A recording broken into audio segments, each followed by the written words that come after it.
Another thing people think is that I just sit there and do this and stare Oh, blankly. no, no, no. Pails and rails is no joke. I mean, in a way, a lot of it is a form of isometric training in a way, isn't it? Absolutely. I mean, It's absolutely, incredibly.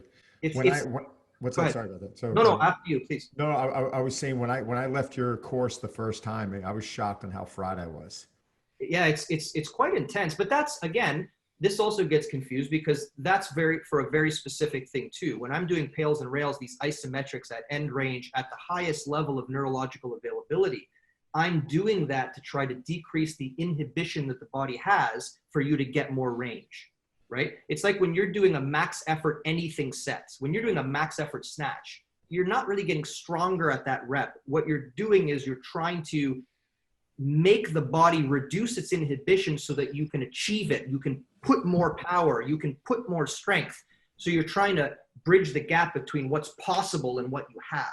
So when I'm trying to push for more range, it becomes max effort, just like when you're trying to increase a PR, it's going to be a max effort attempt, right? I didn't redo the rules of human physiology.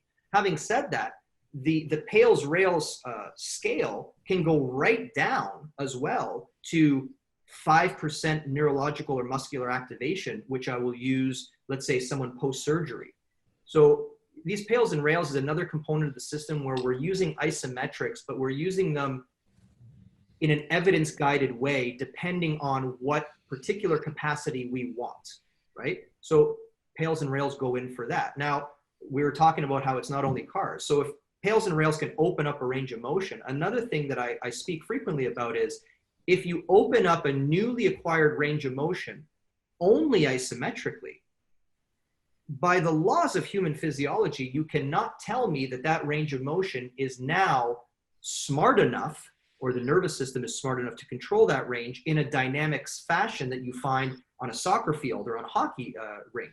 So now there's a difference between monitoring range with cars, seeing where you don't have range. If you don't have range, how do I break open that range? Once I've broken open that range, how do I insist that the nervous system learns enough about that range so that when you're thrown back into the variability that is life or sports, that your nervous system knows how to control the range? Because that's another assumption that people make. If someone has a range of motion, that automatically that can be filled in with neurology on its very own. And that's not what happens. That's why we get people who can do the splits, but I say throw a head kick to a martial artist who can do a passive split, and then they fall on their ass. Mm.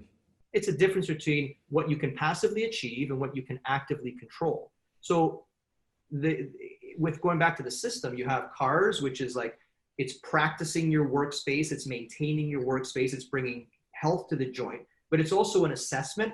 Because if I break the cars up into zones, I can see which zones you can't move into. And if I know what you can't move into, I can look at your exercise program and I can say, you know, this exercise is shit for you. Don't do this one. Don't do that one, because you don't have the prerequisites. So now cars does that. And it's also telling me if I don't have the prerequisites, shoulder flexion, I want to do military press. I don't have enough shoulder flexion. I'm extending at my TL junction to achieve shoulder flexion. Well, now I know that I have to go into the shoulder. I might have to go with isometric training to open up range. Then I have to bring the nervous system back on board. And the funny shit is all of this has to be superimposed in someone's already busy training regimen. Right. Right. Which brings us to the next portion, is that you have to really convince people that every movement that they do is generated inside their body. Therefore, internal constraints are the first ones you come up against during any movement task. And therefore, internal constraints must trump external constraints when you're training someone.